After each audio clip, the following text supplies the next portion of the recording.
أبين لك أبرز مميزات أويس القرني. أويس القرني من حواريي أمير المؤمنين سلام الله عليه. تعرف حواريي يعني شنو؟ ما مر عليك حواريي عيسى؟ زين شوية ما يخالف، هي سريعة. من يقولون فلان من الحواريين، شنو يعني الحواريين؟ ها؟ الملازمين. اي عفي عليك، هو الملازمين. ليش سموها حواريين؟ ها؟ حور العين. شايف التستدار؟ ما مر عليك بيت الشعر؟ إن العيون التي في طرفها حور قتلننا ثم لم يحيينا قتلانا.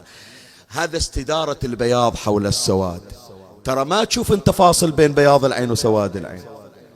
فلهذا قالوا فلان من الحواريين. يعني شنو؟ يعني لا يفارق عليا. إذا سمعت حواري عيسى يعني لا يفترق عن عيسى. إلا وصل لهالمرتبة، مرتبة أنه لا ينفك عن علي. واحد منهم أويس القرني. الحديث عن إمامنا باب الحوائج موسى بن جعفر الكاظم سلام الله عليه، يعني رواية في بحار الأنوار الجزء 22 صفحة 342. قال إذا كان يوم القيامة نادى مناد أين حواري محمد بن عبد الله.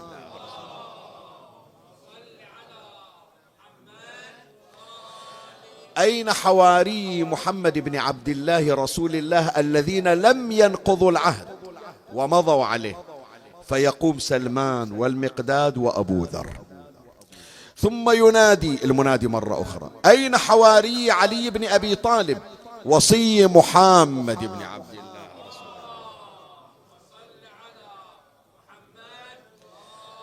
الله، وصي محمد بن عبد الله رسول الله صلى الله عليه وآله.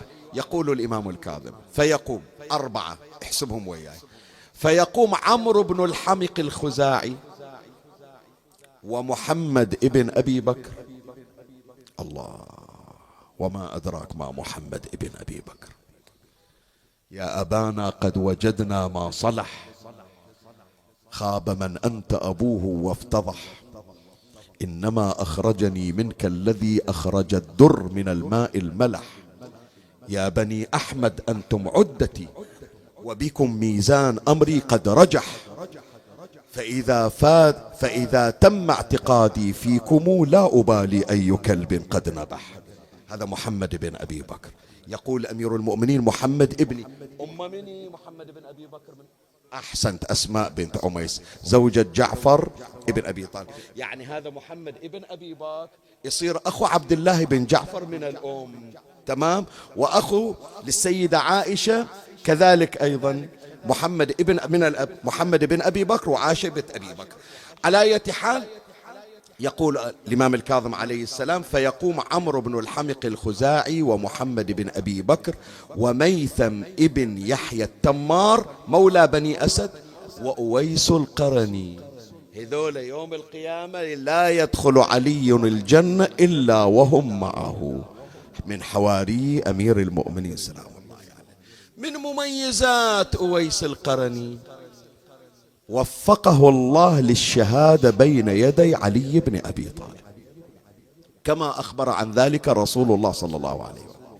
النبي أخبر بأن أويس يقتل مع خليفة أمير المؤمنين علي بن أبي طالب في صفين، وصدق. خلنا نشوف قصة مقتل أويس حتى نختم حديثنا.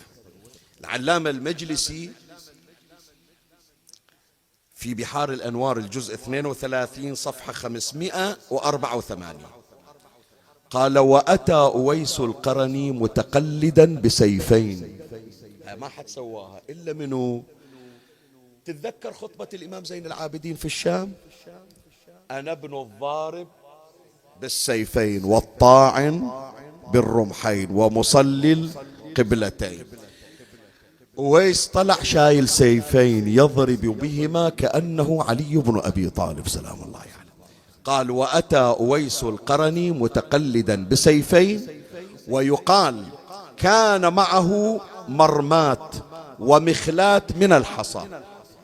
يشيلون لهم كيس باصطلاحنا ويخلون به حجارة، يقول أخاف هذا السيف يتثلم، منو يناولني سيف ذيك الساعة؟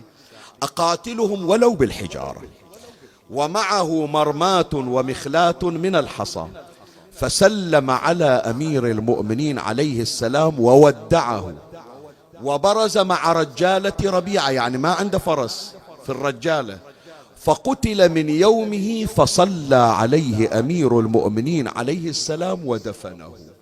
يعني حصل شرف الشهادة ويا علي، وحصل شرف الصلاة، صلى عليه أمير المؤمنين سلام الله. زين، شلون مقتله؟ قصة المقتل يذكرها آية الله السيد محسن الأمين قدس سره في أعيان الشيعة الجزء الثالث صفحة 512. حط بالك. فنادى منادي علي يا خيل الله اركبي وابشري، فصف الناس لهم، فانتضى أويس سيفه حتى كسر جفنه فألقاه. يعني جرد السيف وأخذ القراب، كسر القراب. يعني شنو؟ يعني بعد ما أرجع إلا أن أقتل، أما النصر أو شنو أو الشهادة. حتى كسر جفنه فألقاه، ثم جعل يقول يا أيها الناس تموا، يعني رصوا أنفسكم، لا حد يتخلف، لتتمن وجوه ثم لا تنصرف حتى ترى الجنة. يعني لا تتنازلون، لا ترجعون، ترى الموت وراه الجنة. فجعل يقول ذلك ويمشي، إذ جاءته رمية فأصابت فؤاده، سهم إجا ثبت في قلبه، فتردى مكانه كأنما مات منذ زمن. يعني بعد من أصاب السهم ما ظل يعالج ويتقلب، خلاص رمية السهم ومكانه إجوله جنازة، صلى عليه علي بن أبي طالب.